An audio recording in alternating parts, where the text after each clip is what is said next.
Ils scrutent l'horizon à la recherche de requins, les requins pèlerins que l'on croise au printemps le long des côtes bretonnes. Dans le cadre d'un programme scientifique, nous sommes à la recherche de requins pèlerins dans le secteur des Glénans. Un appel aux plaisanciers. L'APEX a besoin d'un coup de main pour repérer les requins pèlerins. L'Association pour l'étude et la conservation des sélaciens tente de mieux connaître l'animal. Encore faut-il réussir à l'observer. Il faut chercher des lignes de marée. C'est des zones qui vont être très riches en nourriture.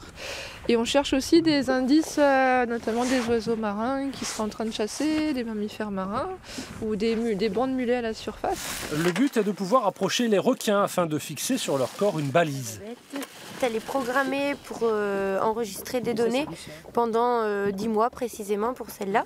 Et au bout de cette période, il y a un largage automatique qui va s'opérer et elle remonte à la surface et à ce moment-là, elle va envoyer toutes les informations par satellite et nous, on récupérera tout ça tout simplement en ouvrant notre boîte mail le matin.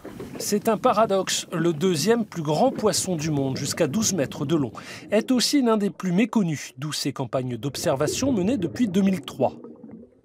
C'est un poisson qui est très mal connu sur de nombreux aspects. On ne sait par exemple rien de la reproduction, des zones de reproduction, des lieux de naissance, de la taille à la naissance, du nombre de jeunes. Tout ça, c'est des informations qui sont encore absentes chez cette espèce. Ce qui est sûr, c'est que le requin pèlerin est parfaitement inoffensif.